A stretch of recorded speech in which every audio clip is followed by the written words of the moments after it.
All right, so let's go and proceed to read this. The Constitution of the United States, and that's what it's called, of the United States. Of the United States of America, I think came incorporated, meaning you all know that the United States is a corporation. Blase Splee, they have 14 territories. The head of the corporation, which is the capital, Washington, D.C., that is the headquarters. But anywho, before we get into reading this, I just wanted you all know I had to Google why was it written, right? Because everybody go on this little power trip of the United States. The Constitution is for the American people. The Constitution was written to establish a strong central government while still protecting the rights of the people and the states. And then I went down and I just wanted to read more, and it says the chief aim of the Constitution as drafted by the convention was to create a government with enough power to act on a national level. And it's just a lot. It's a lot. But this was for the government, the corporation. That's who the government is, the corporation. And this is to give us power. So let's go ahead and get into this. And it was written in 1787, ratified in 1788, and in operation since 1789. It is the world's longest surviving written character of the government. It affirmed that the government of the United States exists to serve its citizens. Let's get into this now. We the people of the United States, in order to form a more perfect union, establish justice, ensure domestic tranquility, provide for the common defense, promote the general welfare, and secure the blessing of liberty to ourselves and our posterity, do ordain and establish the Constitution of the United States of America. Article 1, Section 1. All legislative powers hereon granted shall be vested in a Congress of the United States, which shall consist of a Senate and a House Representative. Section 2 states, the House of Representatives shall be composed of members chosen every second year by the people of the several states, and the electorals in each state shall have the qualifications requisite, I'm so sorry, you guys, for electors of the most numerous branch of the state legislators. So, we the people choose them, but it's out of 7 states.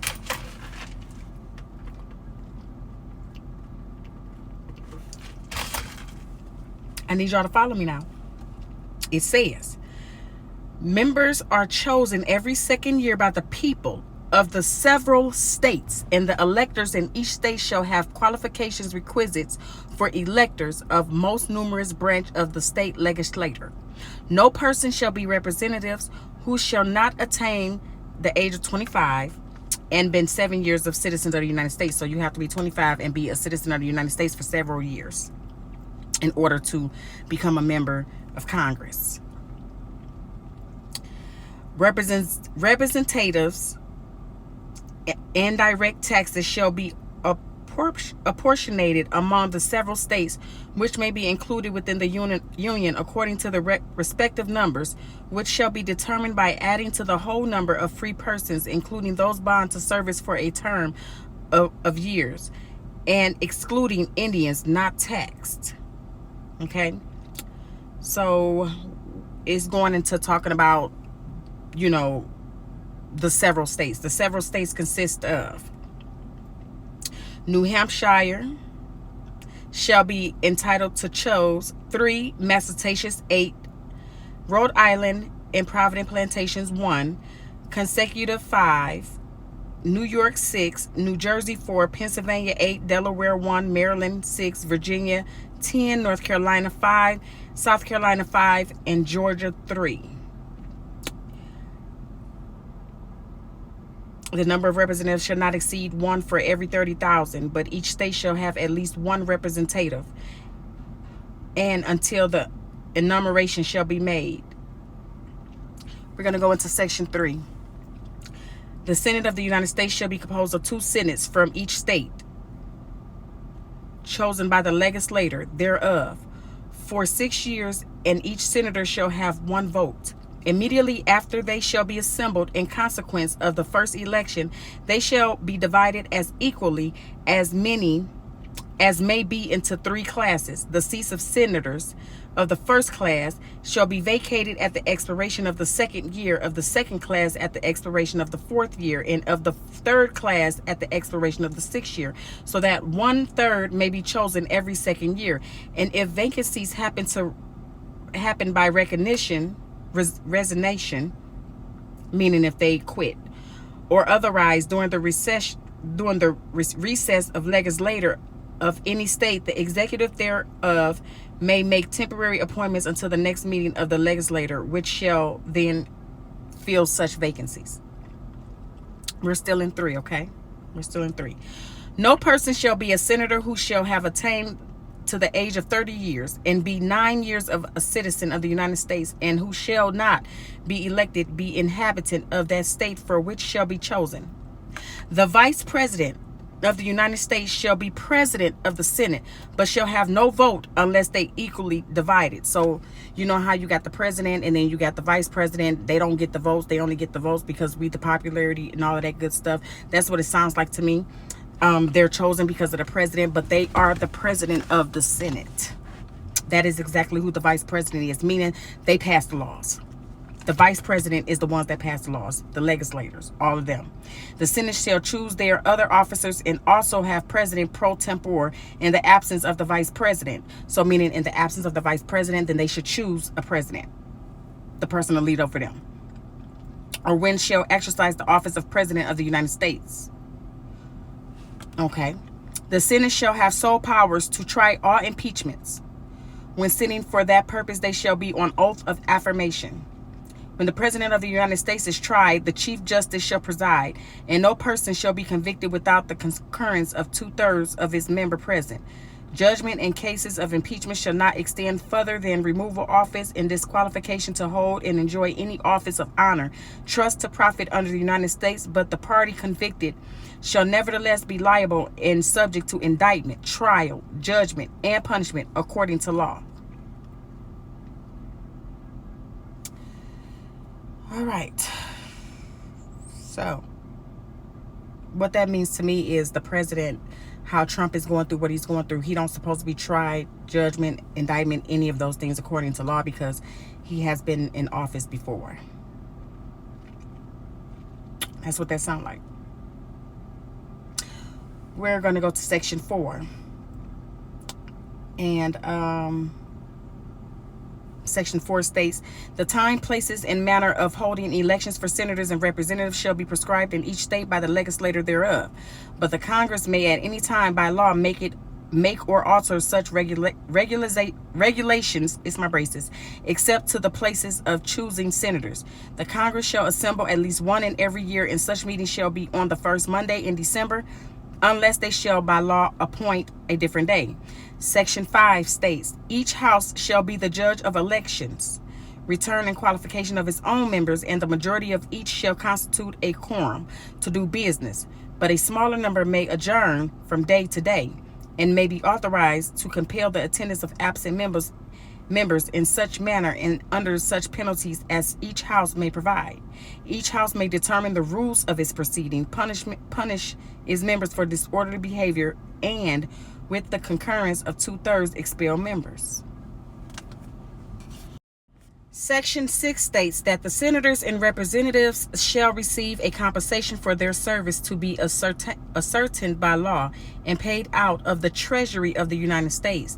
They shall, in all cases except treason, felony, and breach of peace, be privileged from arrest during their attendance at the session of their respective houses, and in going to the returning from the same, and for any speech or debate in either house, they shall not be questioned in any other place.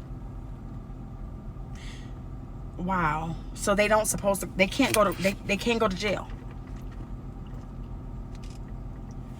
They can't be questioned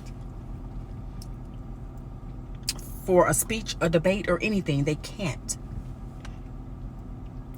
No senator or representative shall, during the time for which he was elected, be appointed to any civil office under the authority of the United States, which shall have been created, or the emoluments, EMOLUMENTS,